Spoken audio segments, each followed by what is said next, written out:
hopefully you can all see that now. So my name's Ruth Musicka and I'm the Head of Access and Safeguarding for Middlesbrough Council. And I just want to take you through the case of Molly that was dealt with through the Safeguarding Adults review process with the TSAB board. So I wanted to start with a little bit about Molly. Molly was 25 when she died. She was loved by her family and her mum described her as a loving and giving girl. She had a history of traumatic experiences which increased her vulnerability. Molly had a daughter and she wanted support with her physical and mental health. There were significant risks to Molly. She'd been a victim of child abuse and was at risk of child sexual exploitation. And whilst she was a child, there'd been operations undertaken by police to disrupt perpetrators and to try and respond to her missing from home episodes, making sure that she was returned home. Molly also had mental health needs. She was known to CAMS due to intentional and accidental overdoses. She was also recognised as having PTSD, but it was felt that she wasn't able to engage in the therapy or counselling offered. And that brings me back to kind of some of the things that Amy said, which really resonates about how we engage people in that support. And Molly was later known to adult mental health services. There'd been concerns around domestic abuse, and at 17, Molly was in an abusive relationship and became pregnant. Her child was placed with Molly's mum following the birth, but there were no restrictions on Molly having contact with her daughter. There'd been concerns about domestic abuse, self-neglect, self-harm and drug use throughout Molly's life from being quite young. And she didn't have stable housing as an adult, and that was a real challenge for her in trying to have somewhere where she felt was safe. And research tells us that there was a higher rate of substance use in those that have experienced child sexual abuse, and Molly's drug use increased as she got older. Molly was exploited by multiple perpetrators, some of whom were known to be involved in organised crime groups, and she was sexually exploited and her drug addiction was used by those exploited her. So perpetrators would offer drugs to Molly in exchange for sex. And prior to her death, she'd told her workers that perpetrators had started to inject heroin while she was asleep, and she was really frightened of that happening again. And in exchange for sex, Molly was offered care by the perpetrators, or so-called care in terms of food and a roof over her head, and that was what she felt she needed at that time. Professionals' views around Molly. She was well known to multiple agencies. She was open to safeguarding for 2 years, and she was also open to our team around the individual panel, which is our high-risk complex case panel, for over a year before she died. And her caseworkers cared about her and really feared for her safety.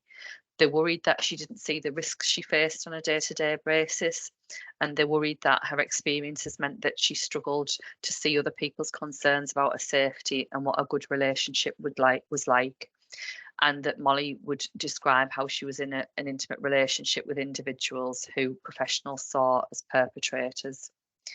And research shows us that being a victim of child abuse can mean that a person's ability to understand what we would perhaps say as normal relationships can be misconstrued. That trauma of abuse creates a complex set of psychological responses that it can be difficult for observers looking into to understand. So victims such as Molly can present with low self-esteem, low self-worth, self-harm and high-risk sexual behaviours, and an inability to self-regulate emotions or to understand positive relationships. But we need to take a turn on that and look at and understand at the trauma that they've faced, and understand that the experiences that people have had can lead to a perception of a higher tolerance of coercion, force and intimidation that are not associated with positive relationships.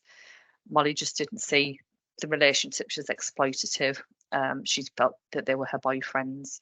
And while she was a victim of domestic abuse, often latterly it was really entwined with sexual exploitation. There were some difficult barriers to supporting Molly despite her being well involved with services. For the police, there was a lack of evidence of criminal activity.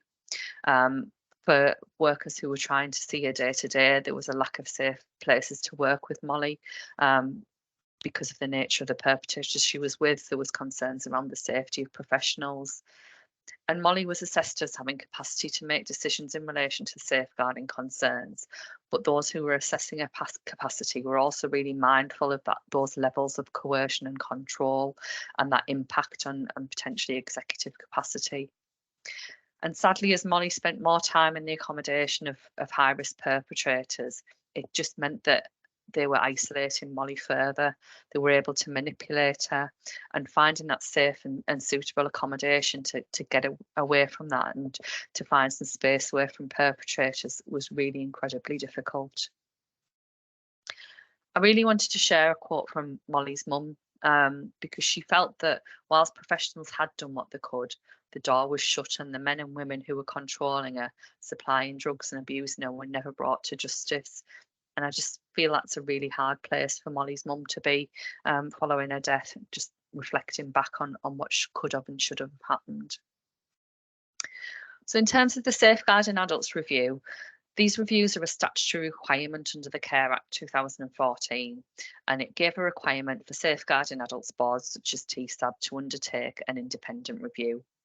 And the purposes are looking at improving practice, identifying what's helping, what's hindering safeguarding work, tackling barriers to good practice, and ultimately protecting adults from harm and sharing that learning so that it impacts on future practice. So TSAB arranged for an independent reviewer to be allocated to Molly's case. And she looked at the agency chronologies from all of those agencies that were involved with Molly. She looked at reports. She held workshops with senior leads and frontline staff, and she reviewed national guidance around adult sexual exploitation. And the key themes that were identified in the review were the impact of trauma, the sexual exploitation and domestic abuse that Molly had experienced, her substance use and the vulnerability that created, her accommodation, and also reflections around how we manage perpetrators and the links to the criminal justice system. And the reviewer also looked nationally across SARS, looking at themes that we could look at when also exploring Molly's case, and just identified how many gaps there were in the system as a whole to effectively protect victims of adult sexual exploitation. And similar to what's been mentioned earlier, thinking about those transitions from children to adult social care services, but also wider services such as mental health services, youth offending to probation, and all of those transitions. And it's just really stark to see that exploited children obviously can continue to be exploited as adults, but that change in the legal framework can make some of the way that they're supported really different. And so there really needs to be, as we said in the previous presentation, those close links between children and adult services so that that level of support and protection continues. And we need that transitional safeguarding. And there's also increasing concern around the way that we interpret the Care Act 2014 and the criteria, and that can often result in adult victims of sexual exploitation not qualifying for services because they're judged not to have care and support needs, and it can result in young people who are experiencing developmental or mental health difficulties being denied that support when they perhaps haven't got formal diagnosis or haven't engaged as we would like to see it in services. And I think it's really important that we just focus on the need to apply our safeguarding criteria to promote well-being and to prevent future needs for care and support, because that's all key to the Care Act, and really apply that to victims of adult sexual exploitation. And I was really proud when we looked at the Molly review that actually within Middlesbrough Adult Social Care, we had really focused on well-being and not the strictness of the eligibility criteria. The National Review of SARS also looked at the need for adult sexual exploitation guidance for practitioners, just noting that there wasn't a national definition around adult sexual exploitation, and it often overlaps with other forms of abuse, such as sexual abuse, psychological abuse, self-neglect, domestic abuse, modern slavery and human trafficking, and that it felt that it would be beneficial for professionals to have a clear guidance and some practical tools just to help with the complexity of the cases and to understand some of the referral mechanisms to access support. And The thematic analysis also showed how important multi-agency working is to ensure safe practice, whether that's statutory, voluntary sector. It's about everybody understanding information that's pertinent to that case, to risk assess and support victims to gain independence away from perpetrators, as well as taking that action to gather intelligence to support the police to disrupt and pursue the perpetrators. And because of the complexity and the challenges of managing those high risks, we felt that it was really important to understand the need for strategic oversight to support practice, so that our frontline practitioners not only have the support of their managers, but have that strategic support from senior levels within organisations to try and address and support practice. And also the fully understanding the needs of trauma and the impact of coercion. It was really evident in Molly's case that the trauma she experienced impacted on how she perceived relationships, her mental health, and it made her ultimately more vulnerable to that ongoing sexual exploitation and abuse. Those perpetrators used power and control and coercion over Molly and other victims. And it may appear to people from the outside that people are consenting to sex or sex working or have mental capacity to agree to sex, but it's just about looking at what's underneath that, and considering that that could be in exchange for safety, food, shelter, drugs, alcohol, money, that there's fear and control there, and people are making decisions to have sex based on, potential repercussions, and if they refuse, and that can be a really frightening place to be in. And those perpetrators will ensure that people are reliant on them for basic needs or increase their addictions, as happened with Molly, and that makes it so much more difficult for victims to escape or speak out. And also, in looking at the wider analysis of SARS, we need to think about our staff working with cases and vicarious trauma. I know certainly that those who worked with Molly found it extremely difficult following her death, and it's that understanding, isn't it, that the trauma that staff also go through through empathy and trying to make sure that we keep our staff safe and to be able to work effectively with those who need us to support them. And just reflecting a little bit on engagement, as Amy said, there's so many reasons that people who have had trauma might struggle to engage with support services. It can be overwhelming. People can be withdrawn, depressed, anxious, have mental health needs, or just be fearful of the consequences from perpetrators of engaging with others. And certainly Molly's perpetrators tried to weaken that relationship that she had with those workers that were seeing her regularly. And also just a recognition that talking about sexual exploitation and abuse is very difficult and can be re-traumatizing. And there may not be a desire to speak to the police. And that was partly in Molly's case because there'd been times when she had made disclosures, but that hadn't been followed on. There hadn't been any successful prosecution, and it's around feeling believed, and also the impact of substance use and what was going on for her made that all very difficult to disclose. And I wanted just to think about the fact that actually, for young adults such as Molly, it might need to be quite long-term support that we're delivering, and for some people it may even be lifelong, particularly thinking about people whose perpetrators are in prison. They may have a long sentence, and there's that support and ongoing need for carers, perhaps as that person is released from prison, and looking at future protection plans and future relationships.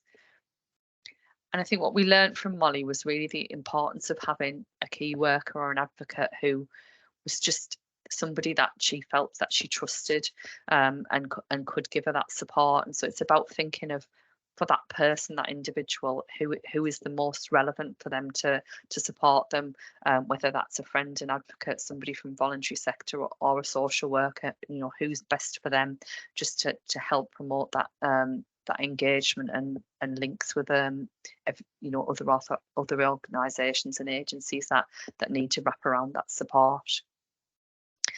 The reviewer noted as well that there was issues around the criminal justice system and victim blaming, and it's about thinking about how we can support people to report.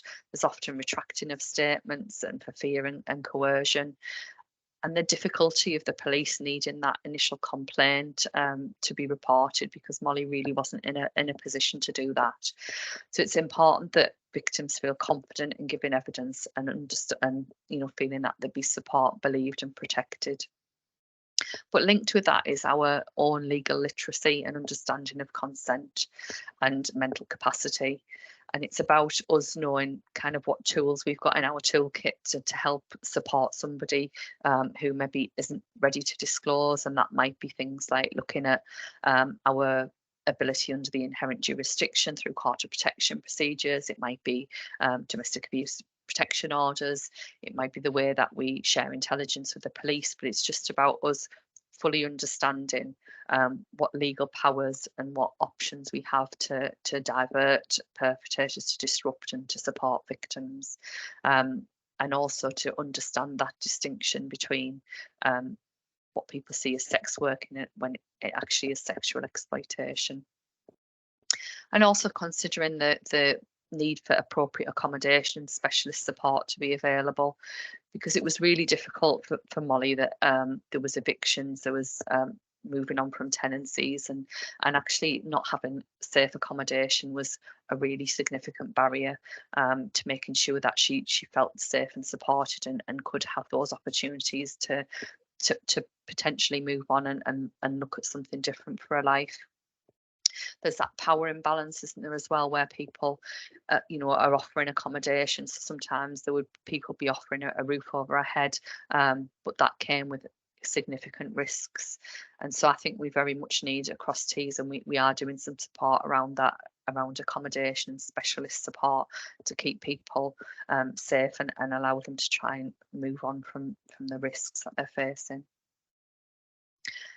So just to give you kind of an overview of the three main outcomes from the Molly SAR. So we had Molly's case in our team around the individual panel, but the reviewer recommended that we actually did a review of the Tees-wide arrangements for our high-risk adults panels, because each of the 4 local authorities had slightly different policies, procedures, slightly different ways of operating the panel.